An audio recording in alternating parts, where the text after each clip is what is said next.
And hey, what's up, everybody? Welcome to Shared Universe Podcast Studio. My name is Ming Chen. So I would say, about a month or two back, you would contact me via Instagram. You're like, hey, my name's Stephen. I'm an author, a local author, and we support local here. And you're like, hey, I've written a book.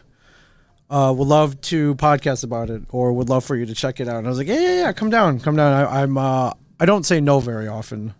Gets me into trouble sometimes, but but more often than not, it works out. And then then I got busy, so I'm very bad at following up. I need like an assistant maybe. I need like a Pepper Potts from Iron Man. It could be male or female, but I would rather be like Gwyneth Paltrow.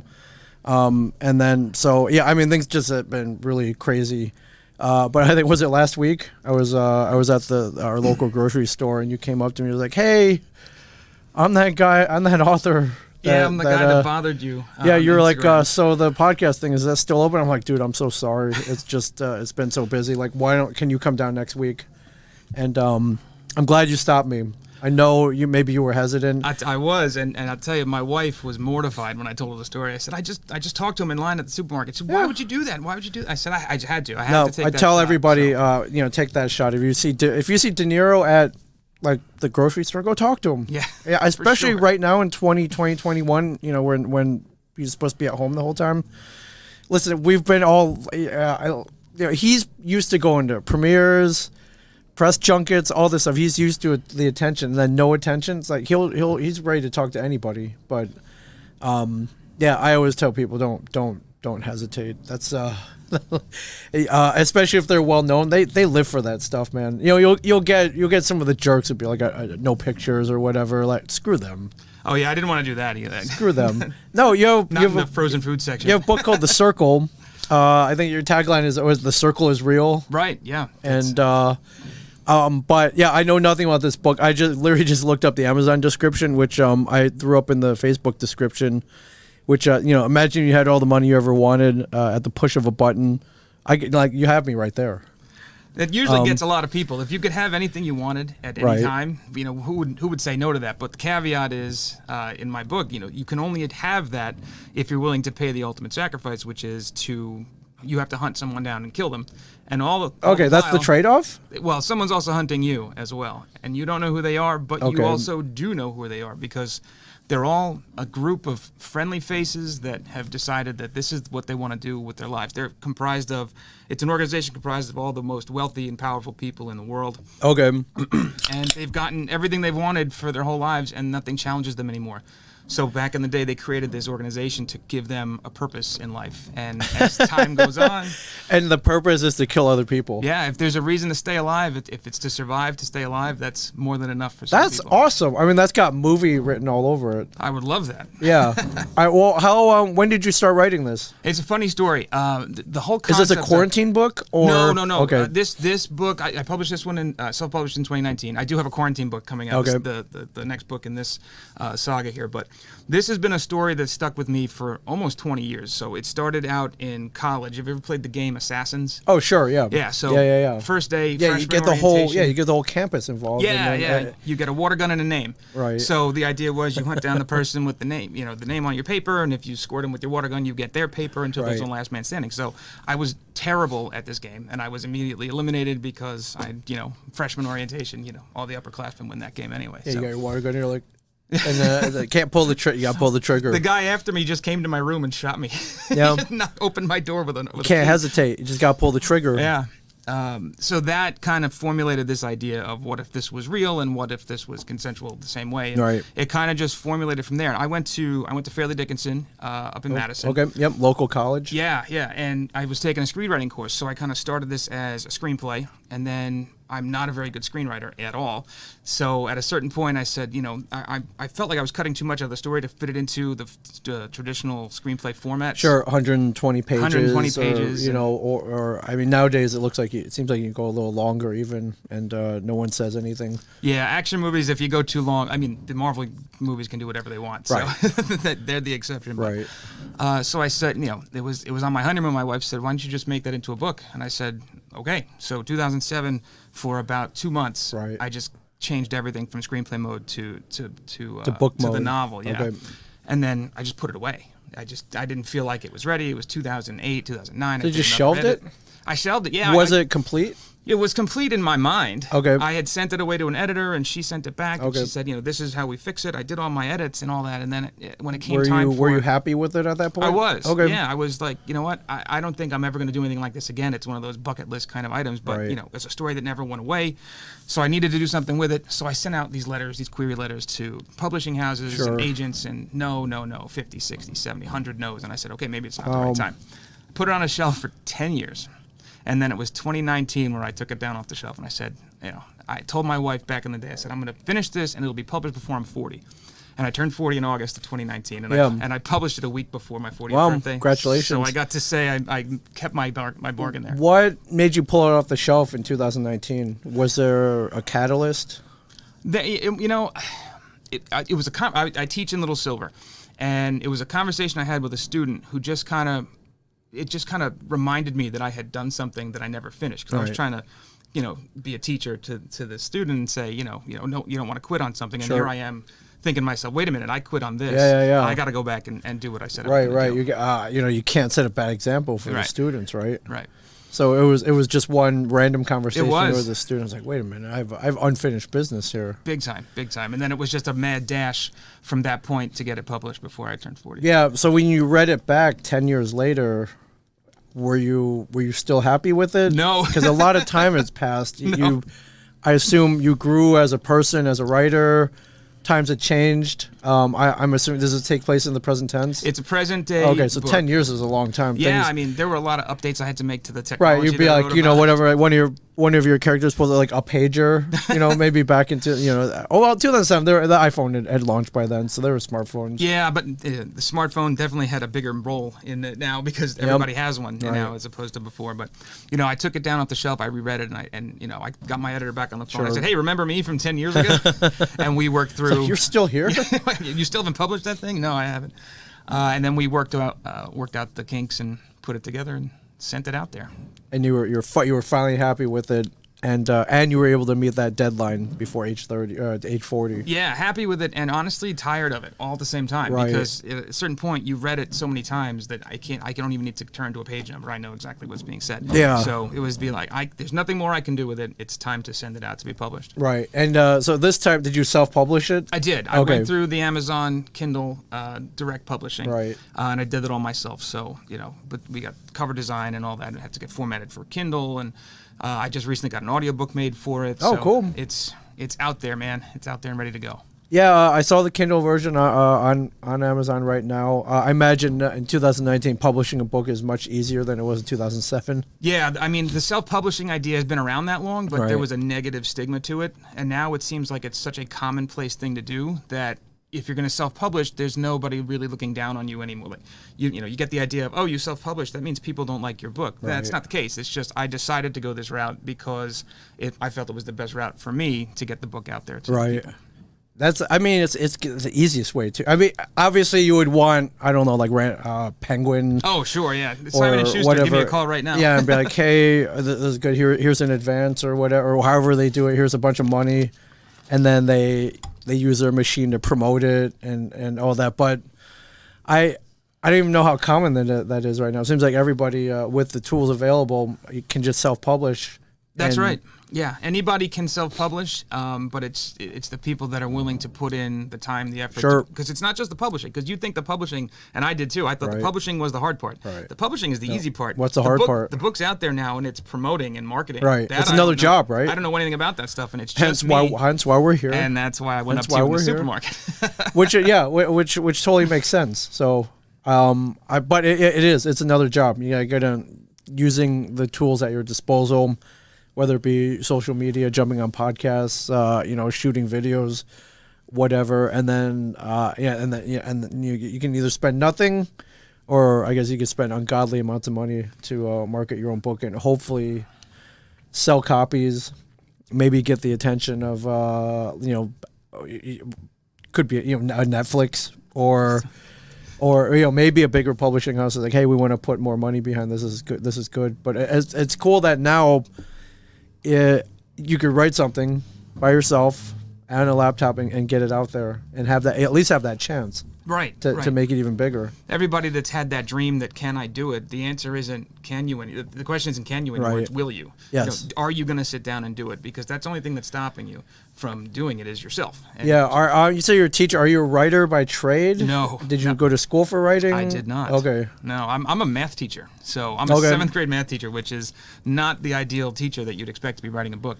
So, if I can do it, anybody out there that's got a good story should definitely give it a shot. Right. Do you remember that first day you put pen to paper or, you just started typing? I think everyone wants to write a book, right? I think so, yeah. It's like one of those things. And everyone's got, at least everyone I've met has either got an idea for a movie or a book or something, but these are things that everyone's got an idea, but not very few people actually write a book, write a screenplay, make the movie, whatever. What motivated you to do it? Honestly, I was reading a book that I didn't enjoy, and I was complaining about it too much. And my wife just told me to shut up and just write my book already. If you can write a better book. She's a very good coach. It sounds like she was at the time. Yeah, it was great. It was just the kick in the pants I needed to get quit moving. whining about it. Right? Yeah. Yeah. You can do better. Let's see it. Yeah. And then she challenged me to do it. Once I did it, and she got sucked into reading every chapter, every edit, everything along the way. She's read everything. So she's my first reader of just about everything. And if she doesn't understand it or like it, then I go back and start from the beginning. Yeah. What was your process? Did you come up with that loose outline and was like, okay, I'll fill in the blanks? Did you have a structure, a beginning, middle, end? Well, fortunately, or did you make it up, or did you have kind of a synopsis and then it's like, all right, I'll figure it out as I go along? Fortunately, I had that terrible screenplay that I wrote to kind of fall back to. Which is kind of an outline. Yeah, big time. But what I had to do was now everything that I cut from my original story for the screenplay, I had to put back, and I had to kind of make the story flow. And I changed the screenplay tremendously to fit the way I wanted it the book. Okay. So now what my original screenplay was, if I could ever dig it up, is nothing like what this book is. Right. So I feel like it allowed me to really embellish and get into a lot of the sub-characters that may not have had any voice in the film, if there was one, and really deeper into the main character. So. Oh, sure, yeah. I mean, have you ever read a screenplay? Yeah, you got little character descriptions, and then everything has to be very paced well, I guess. You don't get a lot of time for character development. Whereas a book, you can describe. Well, you have to describe everything so you know what's going on. Yeah, 100%. There are no visuals. Right, and you just got to hope that as they're reading it, it's how you envisioned it. But then again, once I give it to you and you read it, you might envision every character slightly different or the atmosphere a little bit different. So my goal in my mind was to kind of just give you an idea, a blueprint, and not spell it out for you, because I like that people get to use their imaginations and things like that with books, as opposed to being told how to see things and how to feel things. Right. What were your major influences? From I guess like a clandestine group that is kind of, you're killing each other, maybe whittling it down to one that's very, Highlander, Hunger Games, any number of sci-fi or crime thrillers that we love as movies. But which ones were your major influences, or books, or anything really? Honestly, as far as film or books, I hadn't seen anything or heard anything like it, aside from like most dangerous game. Right. Like that's the most. Okay, yeah, that's right. Kind of what this is. Killing a man, right? The ultimate hunt. Right. Yes. And if most dangerous game was going to be done nowadays, and it was going to be done with the current weaponry, and if everybody that was involved was a willing participant, that changed the game. Because most dangerous game, he was hunting somebody who didn't want to be hunted and wasn't able to fight back. Right. Now you've got these people that all kind of enter into this agreement to always be on guard, always be on the lookout, except for when they're in their safe confines of their safe house. And now it becomes something much bigger. It's you're hunting literally somebody that can think the same as you, that can outlast you if that was the case. So I wanted to take that take and flip it on its head. Right. And like the element of like getting whatever you want, though, is that where's that from? The hook for the people that because if you got to think about it, at a certain point, there's not going to be enough rich and powerful people out there to murder each other. Right. So there have to be these unwilling participants that have to be convinced to join, and that's where the idea of we're going to give you our fortune is now your fortune, but you have to you now are a part of this. I mean, in this world, in our world, people do a lot more for a lot less. Yeah. Yeah. It's like hey, I bet if you could probably find people say, hey, we'll give you like 20 grand, and and here's a name. I mean, we hear about these like these fly-by-night hitmen all the time. Oh, for sure. Yeah, which is like, what he did it for what, $5 grand? Like that's ridiculous. So if you flip it around and like you can get whatever you want, but well, the catch is you're being hunted as well. You're being hunted as well. Anybody, so you're always looking over your shoulder. Yeah, you could probably convince yourself to do the job once, but if you have to convince yourself to be the job that somebody else has to do, that's a different story. So once you convince yourself of that, everything you can imagine at your fingertips for as long as you live, as long as that might be. Right. And I imagine some characters in your book are better suited than others for something like this. For sure, yeah. There's some people that really take a shine to it. There's people that are very reluctant, but kind of have no choice. And our main character, his name is Doug, and with Doug, he doesn't want to be a part of this organization. He can handle himself, but he doesn't want to ever cross that line. And it's about how he maintains who he is as a person while also surviving in a world he doesn't want to be a part of. Right. What was the toughest part about writing the book? Right. What was the toughest part about writing this book? What is the toughest part about writing a book? Oh, those are great questions. For me, it would just be starting. Like, I'm like everybody else. I got a million ideas floating in my head, but none of them have an ending, and I haven't put pencil to paper on any of them. And I meet a lot of creators, authors, and they're like, "Oh, just do it." I'm like, "Oh yeah, that sounds easy," but it's definitely easy to say. Once I finished writing it and once I was ready to send it out there, I think the hardest part about it mentally was something that I don't know if anybody else goes through out there in the creative world, but authors that I've talked to have something called imposter syndrome, where we immediately think that why should I be allowed to write this book? Why would anybody want to read what I have to write? And getting over that is something that's hard to do. Again, also getting over the fact that you're never going to make everybody happy. Right. So, people are going to review my book. People are going to love my book. People are going to hate my book. And you have to kind of wrap your head around the fact that there's nothing you can do that's going to make everybody happy. No, even Stephen King has his detractors. For sure. Right. For sure. And but the imposter syndrome, he makes it look so easy. Right. He just, he'll write a book or a novella or short in his sleep, and then becomes, Shawshank Redemption, or Christine or whatever. I think from the people I'm around, Kevin Smith, he's a pretty damn good writer. Yeah, it's intimidating.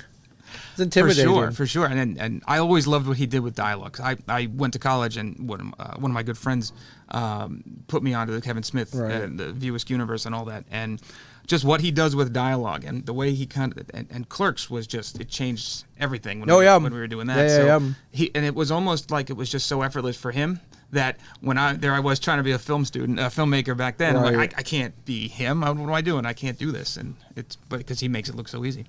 Yeah. So is this the only? Are you working anything right now? You're done with this. So, I'm done with this one. But is it? I guess some authors like, all right, I did it. On to something else maybe. But have you been bitten? Are you like, is there a sequel maybe in the works? There is. Okay. It's I'm actually announcing it today for the first time. Whoa. Okay. Exclusive. Okay. Yeah. The book 2. I've been calling it book 2 this whole time. It's a continuation of the Circle stories, but it's a prequel. So it kind of precedes everything that our main character went through. I wrote, that was my pandemic book you asked earlier. So I wrote that basically entirely under quarantine with, teaching virtually. I have 3 kids at home. They were all learning. 2 of them were learning virtual. I had another toddler, and my wife is an essential worker. So it was complete chaos in my house. That's a juggle, man. But that's a circus. You have no idea. Every moment forget the circle, man. Like that's tougher than that. That's a book right there. Right. Surviving the quarantine. But every spare moment I had, I started writing a sequel, and as I was writing it, it just wasn't the right book. It wasn't the right time to write it. And as I was writing it, I was thinking of this new idea. So book 2 is a prequel to this, and it's actually going to be called Legends of the Circle. Okay. And it's going to be following some of the characters that we may or may not know from this book, and kind of how the Circle gained its popularity amongst, the rich and powerful, and how the rules began to work out, things like that. So I also have a short story that I wrote that goes within the Circle. So there's a throwaway character. I shouldn't say throwaway character. I had to throw him away because the book was too long. Right. But I took that character and I made a short story for him. You can find that short story. I'm allowing it for free download on my website. Cool. So what's the website? The website is mjepublishing.com. Okay. I'm going to throw up a banner here. mjepublishing.com. Publishing.com. named for my 3 daughters. MJE Publishing. Oh, cool. Okay, right on. So we'll throw that up. That's the website, mjepublishing.com. Right. And you can it'll take you right to, you can subscribe. I appreciate if you guys would subscribe. But also there's the first thing you see is click here for a free download. It's the story of Mr. Starr. And that's it'll take you right to a download of a PDF. You can go to Amazon and get the Kindle if people have the Kindle. Sure. Or you can get the app on your iPhone. Yeah, right. there's millions of ways to or you can have it for free. And as a matter of fact, speaking of free, since I knew I was coming to see you today, The Circle is a free Kindle download today only. Oh, I noticed that. I was like, wait a minute. Like this can't be free all the time. No, right? it's so just today only. Today only. It's a free download on Kindle. If you're watching on YouTube or Facebook, I linked it on the bottom. Oh, great. So just click on the link. Get it today, though. Get it today. Closes up after today. That's right. The Circle closes after today. That's right. But it's available in paperback, obviously, but most people are reading on their tablets. Yeah. How many main characters do you have in this book? This book it centers around one main character and his kind of struggles through his own demons, being a part of this organization and also trying to stay alive and also maintain some bit of humanity in what he considers to be an inhumane world that he's living in. The new book has 3 main characters that I'm focusing on, which is a completely different spin. It challenged me as a writer because I was writing then for 3 perspectives instead of 1. And ironically, when I started writing The Circle, I was in my 20s. The main character's in his 20s. When I finished writing The Circle, I was 41. I was almost 40. So, writing this new book, I was able to kind of span a lifetime of some of these characters. So it was a little bit different. That's cool. So when the movie comes out, it gets picked up. If they're like, hey, we want you to write the screenplay. Could you do it? I would do it, but I would definitely need some help because I don't think I'm the right guy for the screenplay. But I will. Co-written by J.J. Abrams. That's fine. Quentin Tarantino. That's fine. I'm in on that. Who plays Doug? Plays the main character. Well, that's funny. Back in the day when I started, I wanted Ethan Hawke. Cool. He's still around. He was the perfect He's guy still for around. It. But I don't. I mean, all respect to Ethan Hawke, I don't know if he can pull off a 27-year-old guy. But you know what? I can't, but I'm not supposed to. Right. So maybe he could still pull it off. Man, if you're out there, if you want. Who would be that 27-year-old guy out there now? I mean, things change so quick. I don't even know. I don't know who the It action star is right now. That of that age. I'm not as into it as I used to be. Most of my television in my house centers around the Mickey Mouse Clubhouse from my little Paw one Patrol, and things like that. Yeah. All that. And how many pages is this? 427 pages. That's pretty healthy. It is. It's a bigger book, but it's broken down pretty. Some of the authors you asked earlier about influencers as terms of writers. What I loved about, and when Angels and Demons and Da Vinci Code came out, I read all those books. And what I loved about them was that they were short little nibbles of chapters. Right. And you feel like, even though the book is long, you're going through the chapters faster. So they're consumable. And I was like, hey, I got 10 minutes. Okay, I can whip through a chapter and not have to stop in the middle or something. Right. So that was kind of like what I wanted to do with this. So even though it's a long book, I've heard nothing but people say that you fly through it, which is music to my ears. Yeah, it means you paced it well. Yeah, I'm hoping you paced it well. So I think, God knows how many books I've started. And it got kind of slowed down in the middle. I was like, all right, and I might have not got, I probably didn't finish them. Sure, but yeah. We've all been there for sure. Yeah, I mean, so you gotta, if you pace it well, it'll go through like it's nothing. You'll go through it like it's nothing, which is pretty cool. Yeah, if people go through it quick, that means they haven't had the need to put it down. I don't want people putting my book down. For sure. How's it been received so far? It's been very well received in the Bookstagram community on Instagram, which is really my only means of promotion. That and my personal Facebook page, which I think my friends and family are getting tired of seeing me post about. No, you gotta promote. But you got to promote. Yeah, that was it. I've reached out to a couple. Asbury Park Press. Yep. They can't call me back. They won't call me back. I leave messages all the time. But I had some great exposure. I don't know if they have people who can actually read over there. I know two people over there that can read very well. The rest of them I don't know. So don't I won't take it personal then. Don't be too offended. But I got some great exposure from a journalist, Shanna O'Mara, from the Navesink River Journal. So she did a story on me and my family and the writing of the book back in, I guess it was September of 19, and then she followed up and did a second piece on writing during the quarantine. So that was in I believe January. So I got some great press out of that, and it's won a bunch of awards. So that's really helpful. That's great. I'm very honored about that. They don't give out awards to everybody. No, and it's a lot of digging through to find the right contest to enter and things like that. So I outright won the New York City Big Book Award, which is the sticker that's up on top of the book there. And I came in as a finalist or higher, silver medalist in a number of other awards. So that's, my marketing strategy is just to kind of pepper my social media with it, and that's about it. Right. It's a cool looking book too. Not, the cover is matte black with the logo. Which is good. So you can get all that done under the Amazon Kindle program, or I gave my editor, who's also a graphic designer, an idea for a cover, and she and I kind of came up with this. We found the image on Shutterstock. Sure. We bought the rights to the image, and that's kind of everything was that.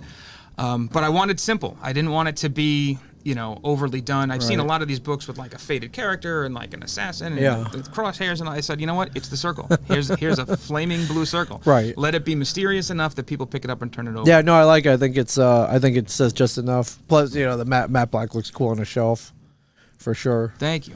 Which is pretty cool. So now it's just promotion. Straight promotion, yeah. And and all the while now I have to try to promote the next book, which is going to come out, which is a whole different process, which I'm so much more aware of what I did wrong when I released this book. Now that I've been a part of this community for so long, that I could say, well, I absolutely should have done this, should have done that, shouldn't have done that. Sure. Well, I mean, that's just experience. Right. No one can tell you. You have to do it yourself, make your own mistakes. Right. I found out that I should have had beta readers, which are people that you send the book to before you release it to find out how it's received. So I've sent my second book, Legends, over to 7. Okay, I didn't even know that was a thing. I didn't either, and now I do, and so I'm beta readers. Yeah. Okay. Yeah. And they get copy. I sent them all copies of the book, and they read it. I got a lot of great feedback from it, a lot of positive responses to it. Things that needed to be fixed, I fixed. Yeah. Off to the editor, and then sooner or later it's going to be something called ARCs, which are advanced reader copies. I'm going to send those out to some people so they can get some reviews up. Basically, it's all about the review. The Goodreads review and the Amazon review are like better than the royalties you're going to receive from anything, because it puts you it sets the algorithm to promote you. Okay, I'll leave a review then. Please do. Sure. Anybody watching this, leave a review. Leave a good review. Yeah. Leave a good review. 5 stars. 5 stars or 5 better. stars. You don't have to write anything too long. Great book. No, that's true. I mean, and even just a 5-star rating with no words is helpful. But obviously, as the author, I'd love to hear why you liked it or what you didn't like. And like I said earlier, I'm not going to make everybody happy. But if there was something about it that I could help me grow as an author, I'd like to know about it. So and there are just people with bad taste. So that could be it too. Yeah. And there are people you can't there's trolls please. out there. You're not going to please. What's your preferred method for people to get this? Go to MJE Publishing. Go to Amazon. I would love for people to go to MJE Publishing. Obviously, it's quicker.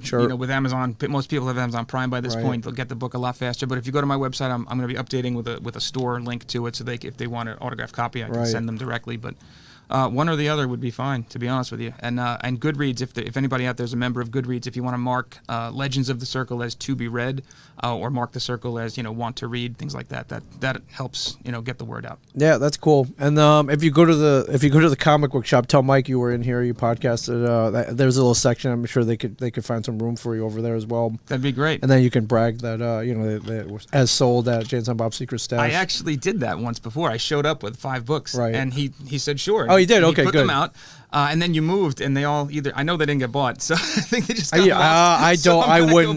I wouldn't know if they were or not, but hopefully he didn't throw them down the gutter. No, I'm not saying he did. I'm gonna bring some more over to the store. Now now you gotta be like, dude, I was at the studio. I was like, well, he's got to carry it then. He has to. Yeah, there's no doubt from then. Well, I mean, good luck with this. If you're watching this, pick it up or read you get a free copy today only. Today on Kindle, you get it for free. You can get the short story. You don't get nothing for free anymore, man. You can get the short story that pairs with this also for free on the website only, not on Amazon. If you went to Amazon, you have to pay the $1 for it. But and then be on the lookout for book 2 when it comes out. The Legend of the Circle. Legends of the Circle. Okay. Right. And then who knows where it goes from here. So I see a 3rd, but I think I need a break. I think I need to take some time and think about where that book 3 is going to go, because I do have to follow what I leave behind in the book here. I got to continue that. I still have to figure out how that's all going to work. Yeah. Well, I mean, right now we got nothing but time. I guess although things are coming back. So yeah. And man, it's getting warmer, man. Take this one to the take it to the beach. Yeah, a good summer read, even though it came out 2 summers ago. Read it outside. Is this? I mean, I know you want everyone to read it. Is it geared toward, who would you gear? Who do you know would be like, man, you guys would love this book? I'll tell you what, it's a suspense thriller. So, I mean, if you said it sounds like a great movie, Sure. anybody that likes action movies should probably pick this book up. Right. You know, again, it's written from the perspective of a 27-year-old guy, which is what I was when I started writing Sure. it. So, anybody out there that fits that description that likes action movies would probably want to pick it up. But I'm telling you, most of the feedback I've gotten have not been from 27-year-old guys. They've been from, you know, the men and women I've interacted with on Instagram, and they've received it very well also. So, you know, dare I say it's for anyone. Okay. Well, I mean, yeah, I mean, that's good for just for it's accessible to everybody, right? Which is good for sales. So I think so. Awesome, Stephen. Thank you very much. Thank you for having me. Yeah, great luck with the book. So, mjepublishing.com. Check it out. Find it on Amazon. What's your Instagram and Facebook, and what else do you got? Instagram is @thecircleisreal. Circle is real. I was going to go with my name, but I thought keep the mysterious approach going. Oh, I think that. I mean, that's. Yeah, I mean that's kind of like you know, who watches The Watchmen, or I think of the movie Darkman when that came out. They kept it kind of mysterious and like, what is this? What's going on? So the circle is real. Awesome. Thanks, man. Thank you. Great look. Great. Yeah. No. Yeah. You know what? I think you're half vaccinated. I'm half vaccinated. That's a whole vaccination. That's right. I never looked at it that way before. I don't know. I don't think that's how it works, but thank you, my friend. And before we go, congratulations on your award. I mean, thank you. I want to make sure I said that because I got caught up in talking about myself. Well, this was about you. I already got my award the other night. Okay. So, and yeah, this is all about you. So thank you. And with only, you know, well, you've gotten awards already. I've gotten a few, yeah. Hopefully you get some more. It's a good feeling. Well, it's good to put stuff on there. Oh, and you know, Mike Zapsik, very free with the quotes. He might give you a very good quote for this book. I'd love that. He might put, you know, like this story's better than Empire Strikes Back. He's been known to do that. Ooh, that would be something. Yeah, that would get people reading it just to prove him wrong. Yeah, right. So I'd be fine with that. You should just go over there like, hey, I need a quote for this. Yeah, he may give you that one. I would accept very much. Right. Cool. Stephen, how do you pronounce your name? Galgon? Galgon, yeah. Galgon. Stephen J Galgon. The Circle. Check it out on Amazon. Link is in the description if you're watching this, and or just you know, search The Circle. The Circle Stephen Galgon.